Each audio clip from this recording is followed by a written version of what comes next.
grind a little wheat together. We even got a little philosophical there. We did. You guys don't have anything to worry about. Terry and I solved all the problems last Friday. And we took 3 rounds, too. We had. I tell you, I've got to be perfectly honest. It was the most enjoyable afternoon that I've had in a long, long time. Sitting in that combine with Terry and just talking, and I think the world of Terry and what he's done in his career, not only on the farm but off the farm. But I got into a little trouble that day when we got up to the end to unload. Terry's grandson was standing there, and he was not very happy with me, was he, Terry? No, he was visibly unhappy that his seat was filled. Yeah, I introduced myself, and I said, "I'm Dave," and he goes, "Hi." And that was it. I knew at that point that I had made a big mistake. But I invited Terry to join us here today to talk about some things going on his farm that is really going to impact all of you involved in agriculture, with water quality, nutrient management being such a hot issue here in the state.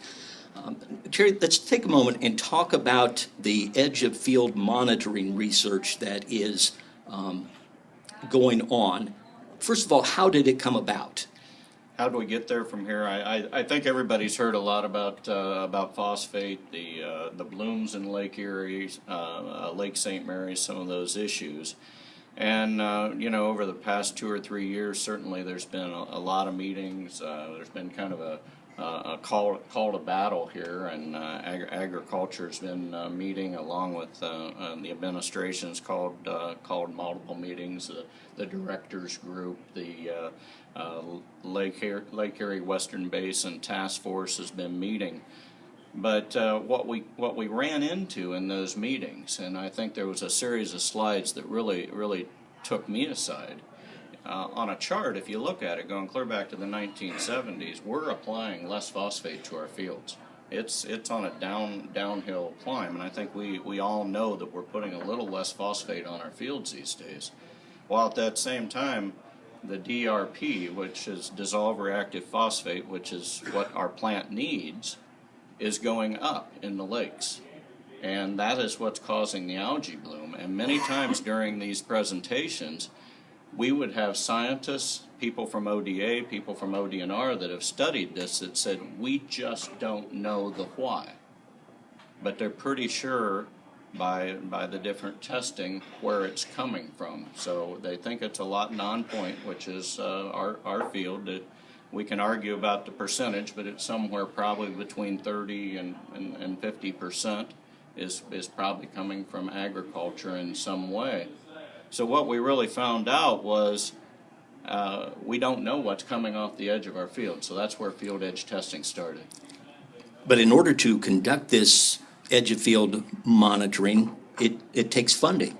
Absolutely. So the checkoff dollars, your checkoff dollars, Farm Bureau put quite a bit of money into it. The Andersons, Morrow companies, and clear down the Paulding County Farm Bureau kicked in $1,000 to this project. But we gained $1.1 million gathered mostly of farmer money, and went for a USDA matching grant. So we've got $2.1 million to fund a study, mostly out of Ohio State by Libby Dayton, Professor Libby Dayton, Professor Kevin King out of Ohio State, to study the P-risk index, number one, but also Kevin on his side of the table is studying when we do different practices on our fields, what does it look like when it enters the water supply?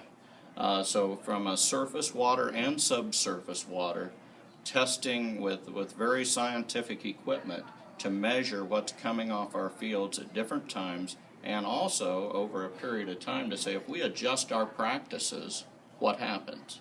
So we hopefully can answer that why a little bit better. We were up at your farm on Friday. Libby was there, Kevin was there, a lot of folks to take a look at, because you have some of the monitoring equipment on your farm that they're collecting. Yeah, we have two sets. There's 33 sets, so there's so at any location there will be an automatic sampler pulling out of a tile and coming out of a surface flume at the same time. And what they try to do is find a spot where the acreage is almost the same, subsurface and surface coming to the same spot, so that they can get a very even test. 33 of these sites across Ohio, most of them in the western Lake Erie Basin, Maumee watershed mostly. Quite a few down around Lake St. Mary, certainly a lot of interest there. And then a few scattered over, because quite frankly, the Ohio River has some of this, and the Mississippi has some of the same issues, but more on a nitrogen bent rather than a phosphate. So Terry, was it an easy decision to have this research being done on your farm? Well, there was a couple of conversations around the kitchen table, and Dad asked some appropriate questions to say, what if there's probably some liability here, isn't there? Of your numbers are out there. There could be some and appropriate questions, but at a certain point, you just need to know. And we're proud of what we do in agriculture. We think we're doing the best we can. If there's something that we're doing wrong or could do better, we'll try and make adjustments. But the main thing we needed was understanding, because the last thing we need in this state or in the area is a ready, shoot, aim type of thought process as we move down the road. And the administration's been great to work with. Governor Kasich and his directors basically came to agriculture and said, you guys need to get together and tell us how to help you fix this. And would this research be done if agriculture hadn't stepped to the plate with the funding? Oh, no. And that's what's interesting. The first thing we did was went around not only around the country, but around the world. Kevin King did a lot of this research to say this has surely been done somewhere. And quite frankly, it hasn't been. And if you think about it, who's going to be willing to pay for it? Because most of the people don't, most of the different folks that would have the money to pay for this really don't have the interest in saying how, when I make an adjustment on my farm, on how I till, on how I apply nutrient, what does that do when it enters the water supply? Now, it's my understanding that not only do you have the equipment on your farm that they're collecting or monitoring from the edge of the field, but you also have a responsibility to kind of let them know what's going on all those fields. Is that right? Absolutely. So of course they're taking a lot of baseline soil tests, and then they continue to soil test, and they take stratified soil tests. So part of what we're trying to understand is when we apply the nutrient, are we getting it into the soil? We used to call this plow down for a reason, right? Back in the day, we plowed it into the soil and it became mineralized. Now with our new systems, quite frankly, a lot of it remains sometimes not in good contact with the soil. We've changed how we farm, if you think about it, over the last 30 years with the wonderful advent of no-till, which we remind ourselves was partly an answer to a particulate phosphate problem in the day when erosion runoff was finding its way to the lake. Are you seeing any data yet, or is it just being collected right now, and kind of where we're at? Kevin's got some early data, and I brought along some handouts, and folks can, I'll leave these layout, folks can, or we'll hand them out when I get back to my seat. Got some early data. I think they're going to find out that, it's about a half a pound to a pound per acre per year, big picture. And that doesn't sound like much, and quite frankly, it's not much money on my farm.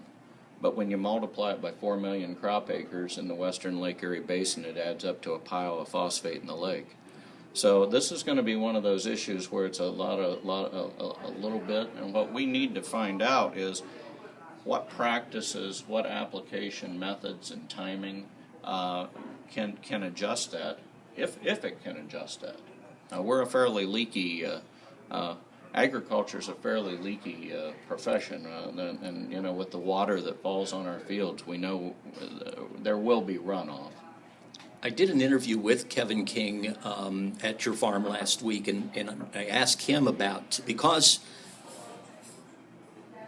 we have seen the finger being pointed at field tile.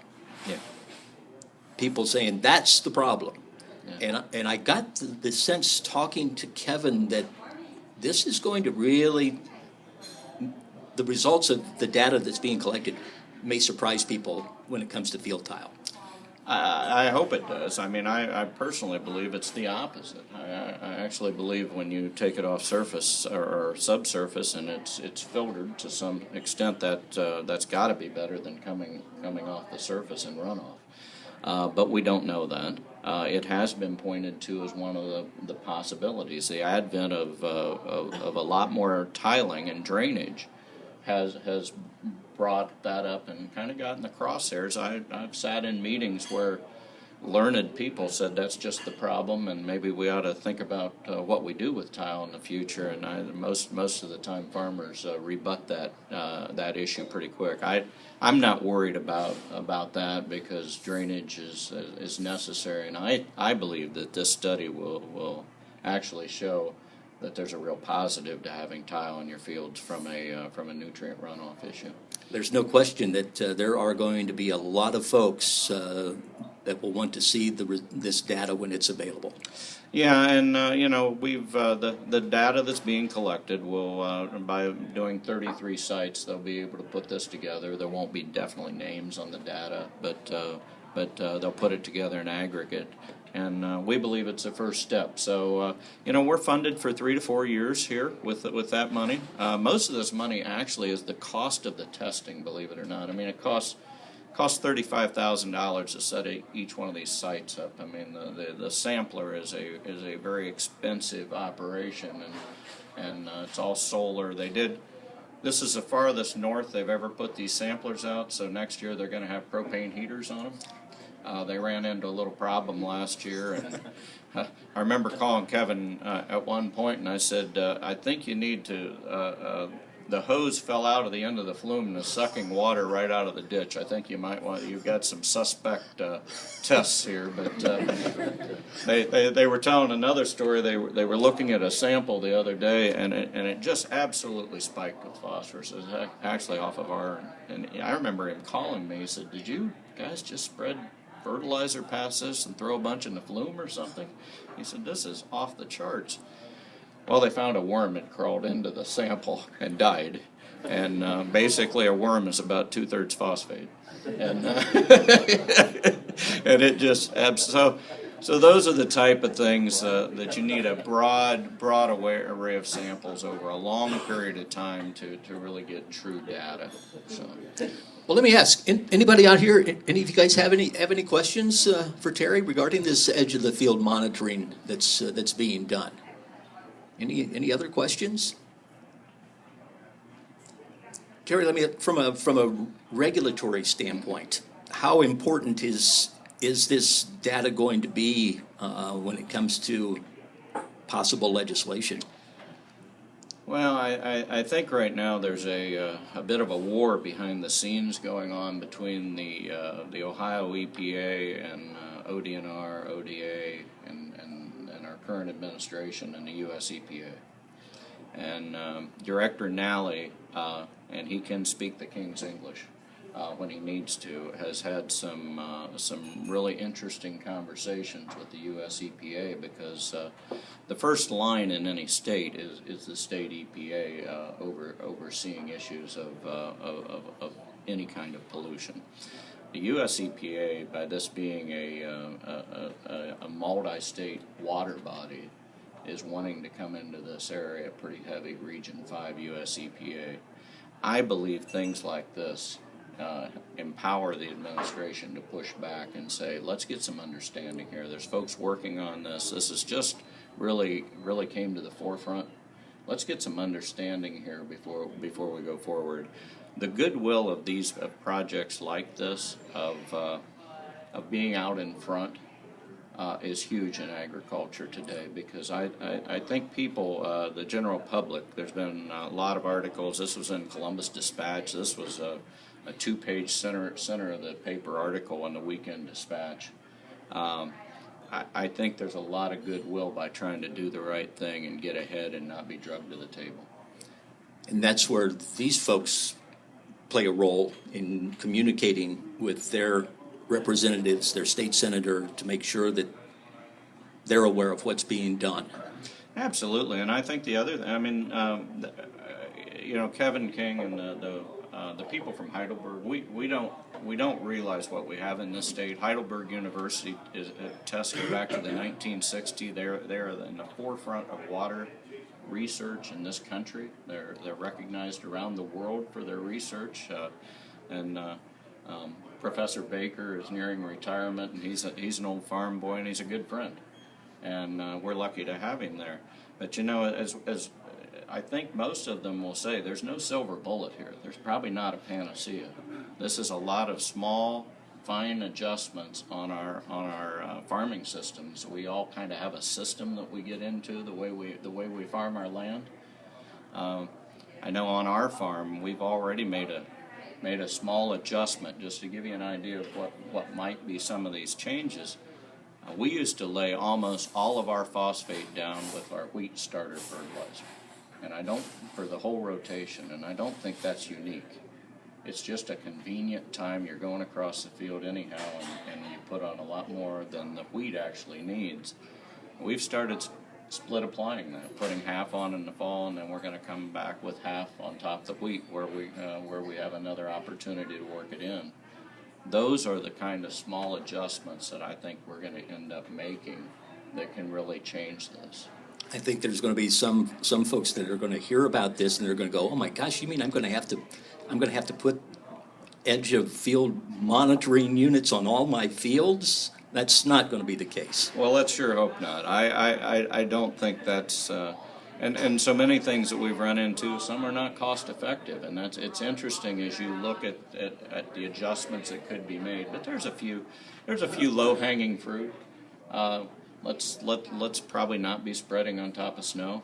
That's pretty low hanging fruit when we put it on top of snow, and then there's a question about frozen ground. Then you get into the argument about frosted and frozen. And Kevin Elder at ODA he calls frosted ground something you can run on in the morning and be thawed out in the afternoon, like a lot of us put down our wheat nitrogen. He says, I don't think that's a big problem. But he says, if you've got 30 inches of frost under you, odds are before that thaws out, there's going to be runoff. And he says, we need to avoid that. So some of those are some common sense things for us on the farm.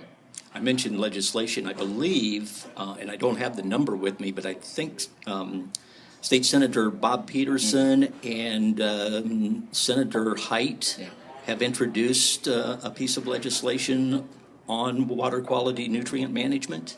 Yeah, there's some early things that take some non-draconian steps towards this. I mean, it's not too bad. One of the pieces in it is asking whether it might be time to put something out that's a little bit like the pesticide license to bring everybody up to a certain level. It would be mirrored after that for application to say, do we all need to be on the same plane so everybody understands how to read a soil test, what that might mean, and be probably a few hours of study every 3 years, and that's one of the things that's in there. It's kind of a question, so we'll see how that comes through the legislature. So again, it's just going to be important for these guys to kind of monitor what's going on, and I'll certainly try to do my part of keeping up with what's going on in Columbus and let you go. Yeah, you have a question?